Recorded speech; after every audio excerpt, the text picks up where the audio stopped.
этикет маманы қонаққа келеді. Арнадан алыстамаңыз. Әр таңнан жақсылық күткен қазақ елі сәуір айының 18 жұлдызы тікелей эфирдеміз, жұмысымызды жалғастырамыз. Өздеріңізге уәде еткендей, өз-өзіне көңіл бөлгенді жақсы көретін біздің көрермендер үшін студиямызға арнайы маман шақырдық. Жалпы күнде дастарханда отырғанда қалай сөйлеу керек, нені ескеру керек, өз-өзімізді қалай ұстауымыз керек, осы сұрақтардың жауабын аламыз. Ендеше қонағымызды қарсы алайық. Сая Әбдіғали, этикет маманы. Қош келдіңіз студиямызға. Қайырлы таң. Қош көрдік. Қайырлы таң. Қош келдіңіз. Енді Бексұлтан, этикет бойынша амандасып алайық. 45 градуста жақсылап кеше оқып барлығын білдік. Себебі мұрындық болған, кездесуге мұрындық болған адам бірінші қолын созып амандасады. Дұрыс қой? Дұрыс, бұл жерде айта кететін дүние, ер азаматпенен қыз бала амандасқан кезде сіз мөлдір мысалы өте дұрыс қол создыңыз. Сізде дұрыс жасадыңыз, себебі біз екеуміз бірімізді танимыз бұрыннан. Ал жалпы бизнес кездесуде ол қалай болу керек? Қалай? Қыз бала қызбенен қол созып амандасады, ер азамат ауызша амандасып, қыз ғана шешеді қолын созбайды. Егер қыз бала қолын созса ғана, ер азамат қолын созып амандасады. Сұрақ көп. Ендеше Таңшолпанның мейрамханасына жайғасыңыз. Ал кеттіңіз.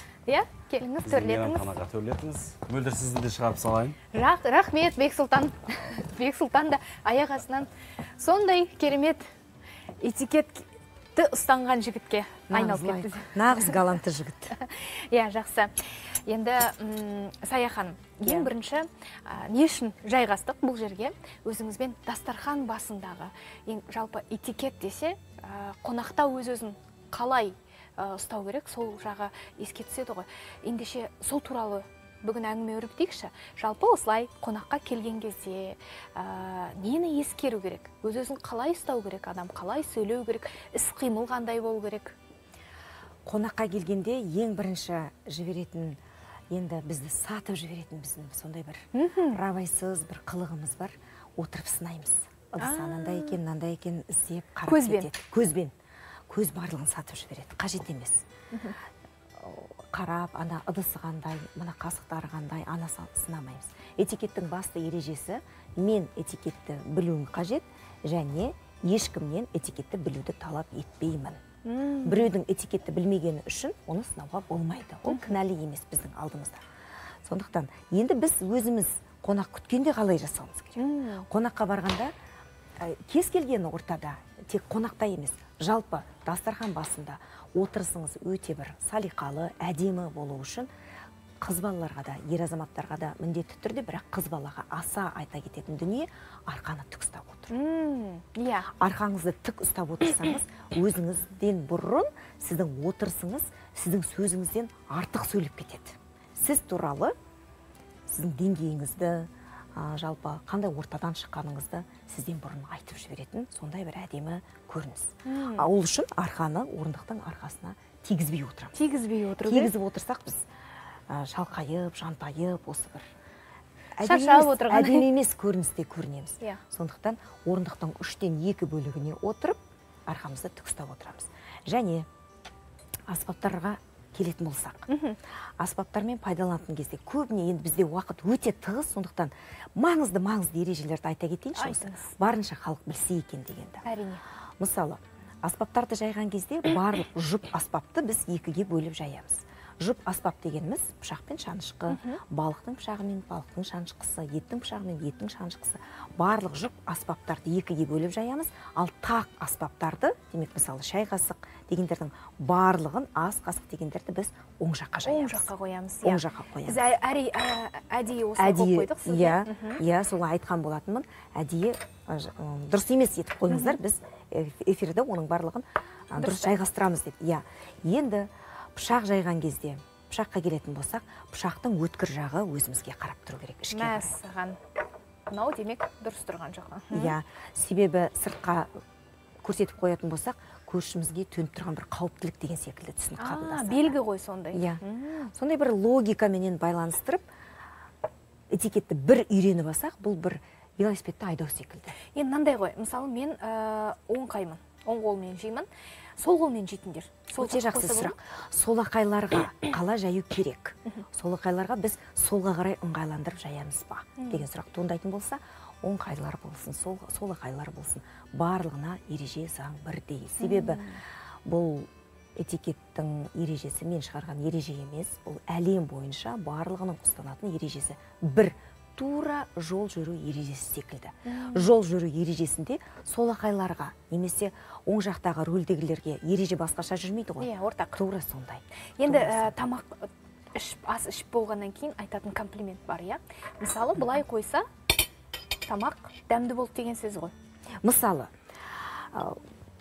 біз ас ішіп болғанда тыйым салынған нәрселерді айтайыншы. Қалай қою керек және қалай қоюға, мысалы, қалай қою керек. Мысалы, үзіліс уақытысында тағы бір жіберілетін қателік, көбіне біз ас ішіп отырған кезде мына аспап, естеріңізде болсын, дастарханның бетінен алынған аспап қайтадан дастарханның бетіне оралмайды, тіптен екінші жағы болса да. Себебі ол пайдаланылған аспап болып табылады. Сондықтан қате жіберетін дүние үзіліс уақытысында тарелканың ішіне былай қойып қойып. Себебі ол дастарханның бетінен алынған аспап. Екінші жағы болсын, оның дастарханның бетіне қайтпайды, оралмайды. Үзіліс уақытысында қалай қоямыз? Үзіліс уақытысында біз мынадай күйде сағат 12 менен сағат 5-тің бағытында және сағат 7 мен 12-нің бағытында қоямыз. Мен әлі тауысқан жоқпын, әлі жалғастырамын деген сөз. Мен әлі асымды ішіп болған жоқпын дегенді білдіреді. Әлі тиіспеңіздер, алмаңыздар. Ал мен ас ішіп болдым деген кезде біз екеуін параллель түрде, бұлай параллель бағытта, сағат 11 менен сағат 5-тің бағытында қоямыз. Мәссаған. Осылай қоямыз. Міндетті түрде өткір жағын өзімізге қаратып қоямыз. Ұмытып кете беремін. Ал комплимент айтуды біз жаңағы бұлай қойсақ болады. Тағам өте дәмді болды, рахмет деген сөз. Рахмет дегенді. Және осыны мына менен шатыстырып алмаңыздар, мына қиғаш. Мына қиғаш тағамыңыз маған ұнамады дегенді. Мәссаған. Еш уақытта, тіптен сізге ұнамаған күнде де еш уақытта олай жасауды кеңес бермеймін. Неге десеңіз, тағамның барлығы, аспазшының барлық тағам пісіру тәсілі сізге ұнауы міндетті емес. Әр аспазшының өзінің тәсілі бар, өзінің жолы бар, өзінің талғамы бар. Қосатын ингредиенттері бар. Сондықтан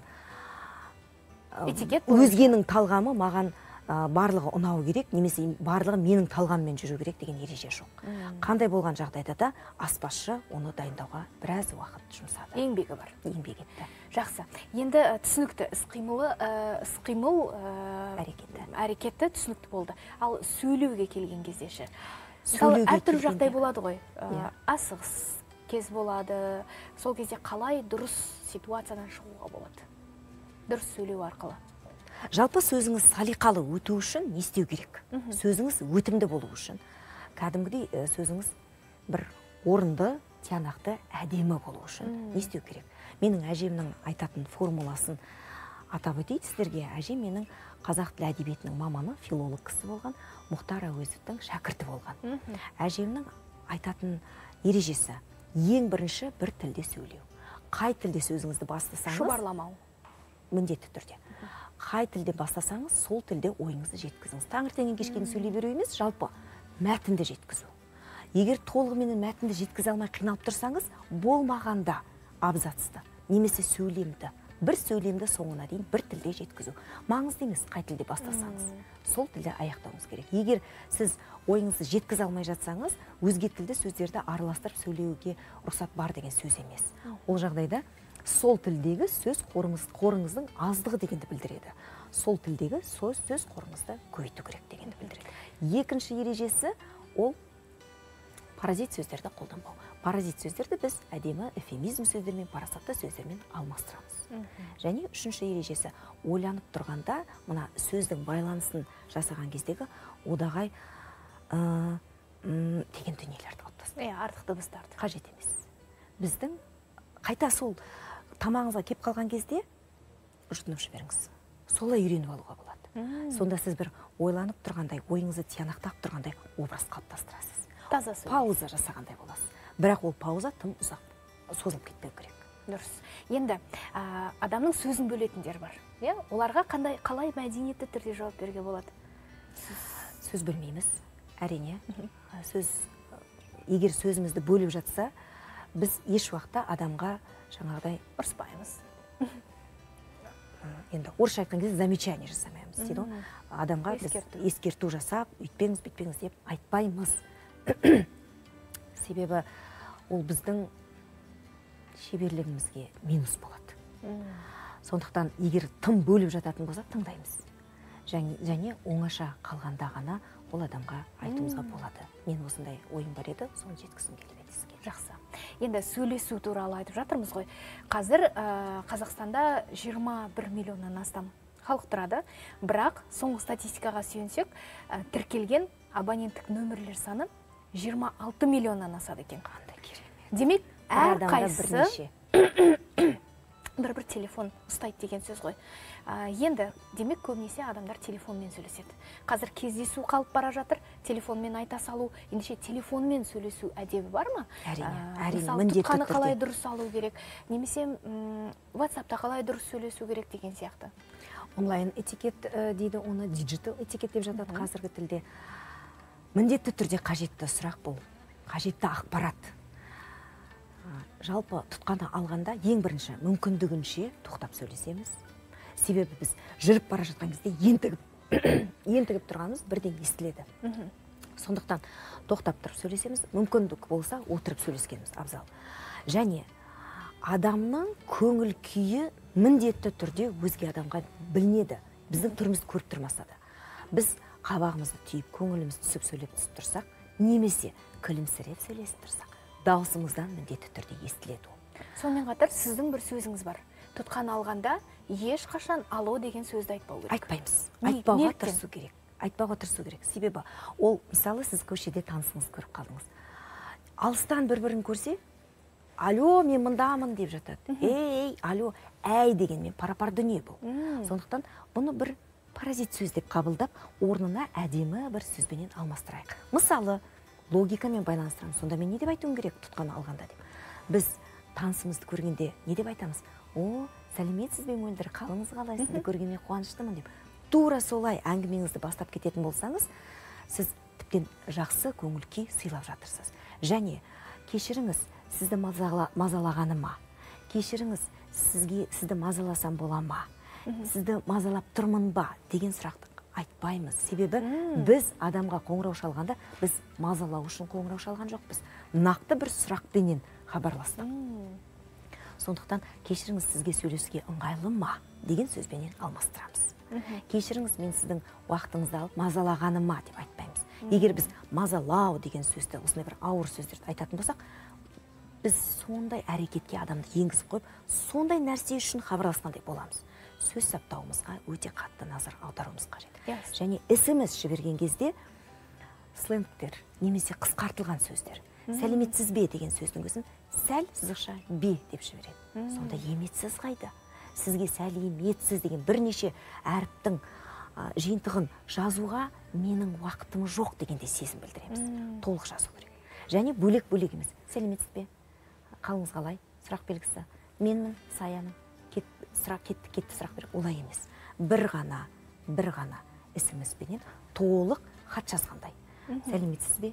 Менің сізге сұрағым бар еді, сізге қай уақытта қоңырау шалсам ыңғайлы? Мүмкіндігінше толық жазу керек. Толық жазу керек, бір сөйлеммен, бір SMS-пенен, бөлек-бөлек емес. Және енді барлығы білсе де қайталай беретін бір әдет бар. Қоғамдық орында, көпшілік орында телефонмен дауыстап сөйлесу, Аудио таспай, аудионы тыңдау, аудио жіберу деген сияқты. Жалпы шынымен де бұл ережелердің барлығын болашақта біздің балаларымыз осыны этикетті қоғам құру үшін біз өзімізден бастау керек. Себебі бала бізден үйренеді ғой. Сая ханым, сізге көп рахмет, кеңестеріңізге рахмет. Міндетті түрде осы лайфхактарды ескеріп жүрсе, біздің қоғамдағы өз-өзімізді ұстауымыз да өзгеретіні сөзсіз. Ендеше бізді уақыттығыз, сол себепті әріптестеріме қорытындылауға сөз берсем. Қонағымызға алғыс білдіреміз. Көп рахмет, Сая ханым, сізді мұқият, анау экранның ар жағынан сізді де тыңдап тұрдық. Көп рахмет сізге. Ақмат көрмен